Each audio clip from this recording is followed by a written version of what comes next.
안녕하세요. 이사무엘 목사입니다. 귀납적 성경 묵상 디언큐티.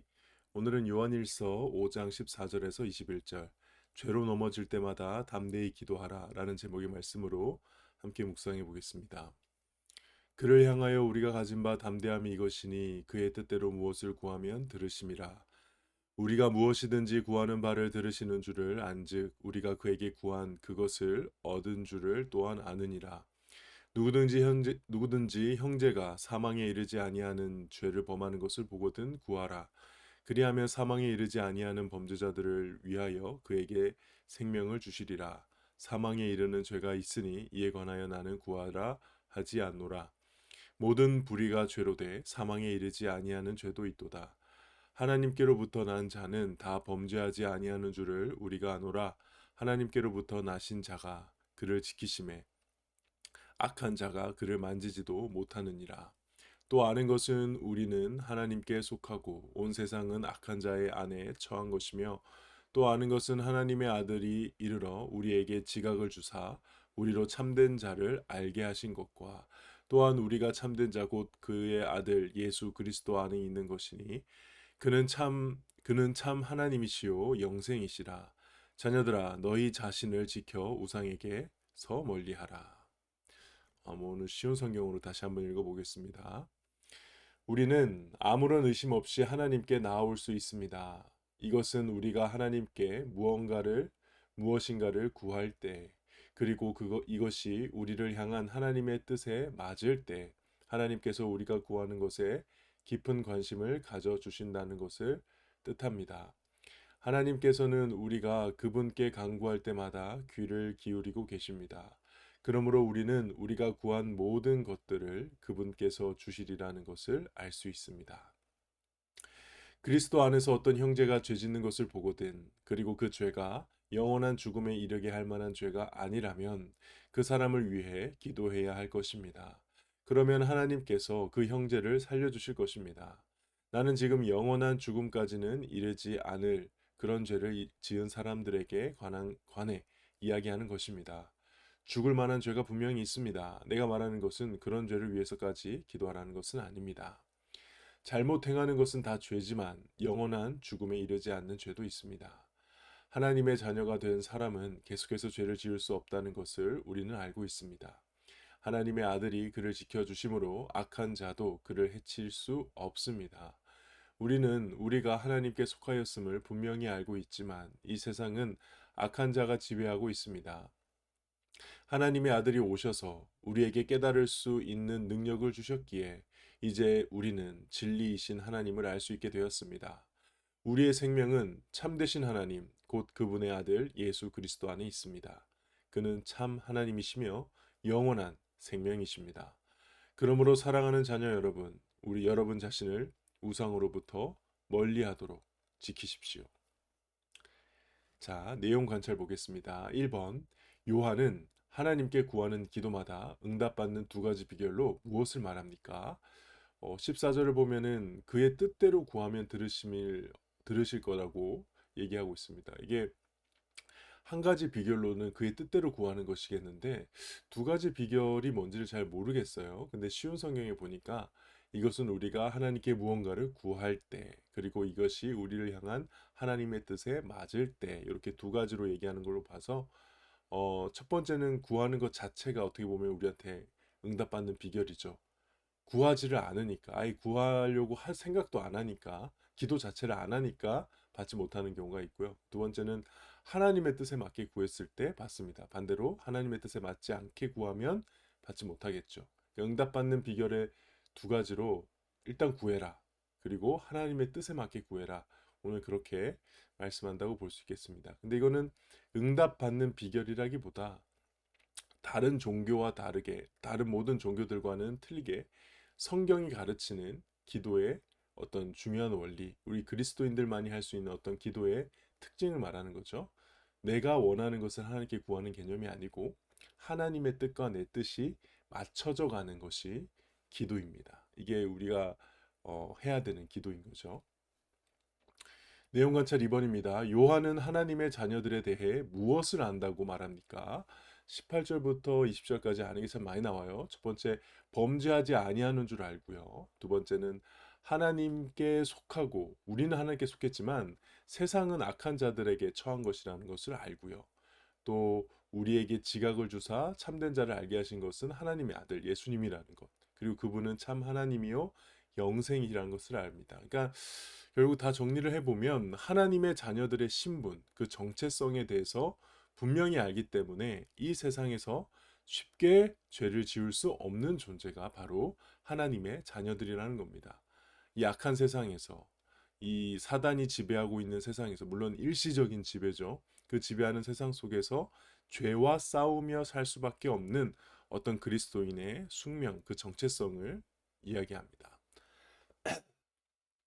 연구와 묵상 질문입니다. 요한은 왜 하나님께로부터 난 자가 범죄하지 않는다고 말합니까? 아까 18절 말씀 보면은 하나님께로부터 난 자가 아니죠. 하나님께로부터 나신 자가.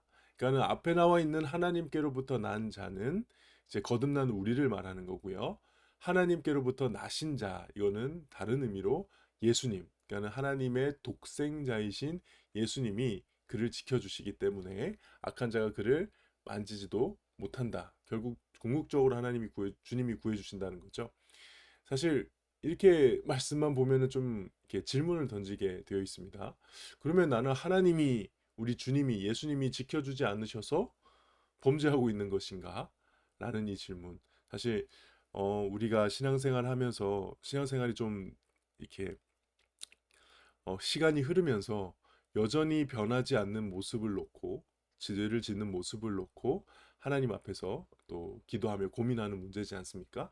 근데 이 오늘 말씀 따라서 보면은 나는 죄를 짓고 있는데 하나님께로부터 지켜주기 때문에 절대 죄를 안 짓는 것처럼 말씀하는 오늘 말씀 때문에 약간은 좀 고민이 되죠. 근데 오늘 말씀 가운데 사망에 이르지 않는 죄를 짓는 형제를 위해 구하라, 기도하라라는 말씀이 있었던 거 기억하십시오. 그러니까 어, 그리스도인인데 죄를 짓고 있는 사람의 모습을 보면서 그 사람을 위해 기도하라는 말씀이 있다는 것은 신자임에도 불구하고 거듭났음에도 불구하고 여전히 죄를 짓는 모습이 어느 정도 있다라는 겁니다. 그러니까 그리스도인이 연약하여 죄를 지을 수는 있다는 거예요. 그러나 오늘 죄를 구분하죠. 사망에 이르는 죄와 그렇지 않은 죄를 구분합니다. 그래서 그리스도인에게는 죄가 있는데 적어도 두 형태의 죄가 있는 거예요. 하나는 그리스도인으로서 성화되어 가는 과정 속에서 아직 옛 자아가 온전히 죽지 못해서 혹은 변화되는 과정 속에서 이제 짓는 그 죄들, 습관의 죄들, 혹은 적어도 이전보다는 줄어들고는 있지만 그럼에도 아직도 해결하지 못한 죄들, 이런 죄가 분명히 있고요. 두 번째는 하나님을 거부하는 불신자로서 예수 그리스도의 십자가의 구속을 적용받지 못하는, 정말 사망에 이를 수밖에 없는 그 죄를 갖고 있는 사람들이 있다는 거죠. 적어도 그리스도인이 죄를 짓는다라는 것은 바로 이 성화되어가는 과정 속에서 그거를 하나님이 더 성장시키시고 성숙시키시는 과정 속에서 어쩔 수 없게 또 넘어지고 쓰러지고 연약함 가운데 짓는 죄는 있을지 몰라도, 적어도 불신자가 하나님을 거부하는 과정 가운데 그 예수 그리스도의 십자가의 구속을 전혀 적용받지 못한, 그야말로 지옥 갈 수밖에 없는 죄와는 다르다는 겁니다. 그렇기 때문에 우리는 계속 우리가 짓는 죄들을 회개함을 통해 하나님 앞에서 성화되어 가는 것입니다. 느낀 점입니다. 예수님께서 하나님의 자녀들을 죄로부터 지키신다는 말씀에서 무엇을 느낍니까? 죄를 짓지 않고 거룩하게 산 것 같을 때뿐만 아니라 넘어지고 실수하였을 때조차도 여전히 하나님의 지키심 속에 있다는 것을 분명하게 깨닫고요.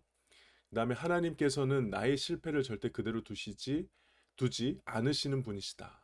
성화는 어떻게 보면 나의 반복되는 좌절과 하나님의 포기하지 않는 사랑으로, 못합니다. 포기하지 않는 사랑으로 이루어지는 것. 그래서 우리가 아무리 진흙탕 속에 처박힌다 할지라도 다시 일어나야 되고, 다시 주님 바라봐야 되고, 다시 회개해야 되는 이유가 여기에 있습니다. 우리는 성화되어 가는 과정 속에 하나님의 포기하지 않는 사랑 속에 있기 때문입니다. 결단과 적용입니다. 내가 아직 회개하지 않아서 영적인 침체에 빠져 있도록 하는 죄는 무엇입니까? 보통 대부분의 죄를 바로 회개하는 편이죠. 아무래도 목사다 보니까는 그러게 익숙해져 있는데요. 그래서 영적 침체에 빠졌다고 할 정도는 아니지만, 근데 나아지지 않음을 보고 낙심할 때가 많죠. 그러니까는 내가 또 이 죄를 짓는단 말인가? 내가 또 이 실수를 또 이 넘어진단 말인가? 내가 아직도 이게 해결이 안 됐단 말인가? 라는 거에 좀 낙심할 때는 분명히 있습니다. 근데 오늘 본문 말씀에 의하면 나를 끝까지 포기하지 아니하시는 그 하나님 앞에서 담대하게 계속 회개하며 나가야겠다, 이렇게 결단을 합니다. 예수님께서 나의 죄에서 벗어나도록 지키신다는 것을 믿으며 구체적으로 무엇을 결단할까요? 일단 죄의 유혹과 시험이 닥쳐왔을 때 이 사실을 다시 한번 읊조리고 되뇌이면서 되낼 것이다. 그러니까 계속 이 사실을 하나님 앞에서 기도하면서 하나님이 나를 지켜주신다, 내가 이 죄에 결코 넘어지지 않도록 주님이 나를 바라보고 계신다, 스스로 좀 많이 말을 해야 될 것 같아요. 그러면서 죄 앞에 넘어지지 않기 위해 간절히 주님께 구하며 승리해야 되지 않을까, 그렇게 생각합니다.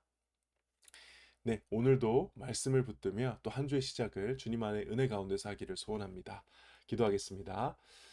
하나님 아버지, 그렇습니다. 죄의 문제는 언제나 우리 앞에서 참 쉽지 않은, 끊임없이 주님 앞에서 갈등하게 하고 고민하게 하는 참 중요한 문제인 것 같습니다. 이미 나는 예수 그리스도의 십자가의 보혈로 구원을 받았고 거듭난 인생을 살고 있지만 여전히 내 가운데 해결되지 않은 죄악들을 놓고 하나님 앞에 씨름하고 있습니다.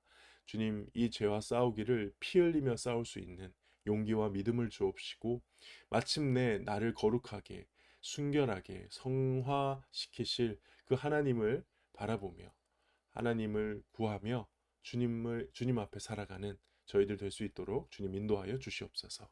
하나님, 오늘 하루도 죄와 싸워 승리하기를 소원합니다. 주님 도와 주시옵소서. 예수님의 이름으로 기도합니다. 아멘. 감사합니다.